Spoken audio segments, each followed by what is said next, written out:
21 দিন পার হলেও চালু করা যায়নি রেলের ভেন্ডিং মেশিন সেবা। যাত্রীদের কাউন্টার বা অনলাইনে টিকিট কাটার ঝামেলা থেকে মুক্তি দিতে ভেন্ডিং মেশিন টিকিট কাটার উদ্যোগ নেওয়া হয়, কিন্তু গ্রাহকদের পেমেন্ট গেটওয়ে তথ্য নিরাপত্তা নিশ্চিত না হওয়ায় তৈরি হয়েছে অনিশ্চয়তা।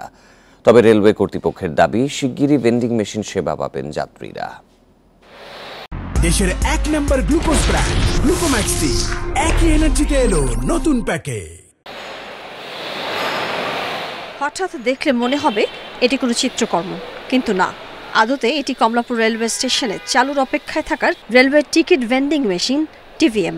অযত্নে ধুলোর আস্তর জমে মেশিনগুলোর এখন এই হাল। রেলওয়ে প্রাথমিকভাবে কমলাপুর রেল স্টেশনে 4টি, বিমানবন্দর স্টেশনে 2টি এবং চট্টগ্রামে 2টি সহ বেশ কয়েকটি প্ল্যাটফর্মে বসায় 15টি স্বয়ংক্রিয় টিকিট ভেন্ডিং মেশিন। নিজের টিকিট নিজেই কাটবো স্লোগান সামনে রেখে ঢাক ঢোল পিটিয়ে স্থাপন করা মেশিনগুলো 3 সপ্তাহেও চালু করতে পারেনি রেলওয়ে।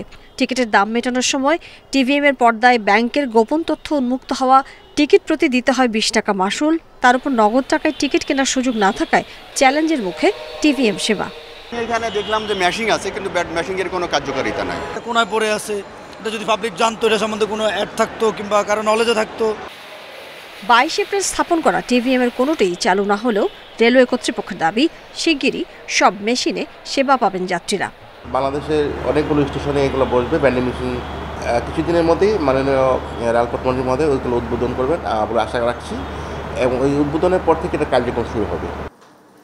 নিরাপত্তা নিশ্চিতে টিভিএম নিরাপত্তা সুরক্ষিত করতে সহজ.com-কে নির্দেশনা দেয় রেলওয়ে। এরপরই ঝুলে যায় সেবাটি। এই সিকিউরিটি পার্সপেক্টিভটা আসলে একটু ডিফারেন্ট, কারণ হচ্ছে আমাদের স্টেশনগুলোর কথা চিন্তা করে, মানে ক্রাউডটাই এতই ভিন্ন যে আসলে এটার কথা চিন্তা করেই এই প্রাইভেসি ইস্যুটা এসছে। নতুন কোনো প্রকল্প বা উদ্যোগ নেওয়ার আগে রেলওয়ের মতো রাষ্ট্রীয় প্রতিষ্ঠানগুলোর সঠিক পরিকল্পনা এবং গবেষণা থাকা প্রয়োজন বলে মনে করেন যোগাযোগ বিশেষজ্ঞ। অনলাইনে যারা ওয়েবসাইট ব্যবহার করতে পারে বা মোবাইল অ্যাপ ব্যবহার করতে পারে, তাদেরই একটা মিনি ভার্সন আপনি এখানে দিলেন। তার মানে এখানে গবেষণা হয়নি, স্বল্প মেয়াদে একটা পরিকল্পনা হিসেবে তারা এখানে ঝাঁপিয়ে পড়েছে এবং এটা হোঁচট খাবে, এটাই স্বাভাবিক। গণমানুষের সেবা নিশ্চিতে টেকসই পরিকল্পনা গ্রহণ না করলে ভবিষ্যতেও এসব উদ্যোগ মুখ থুবড়ে পড়ার আশঙ্কা তাদের। Mahmud Moumita, independent news, Dhaka.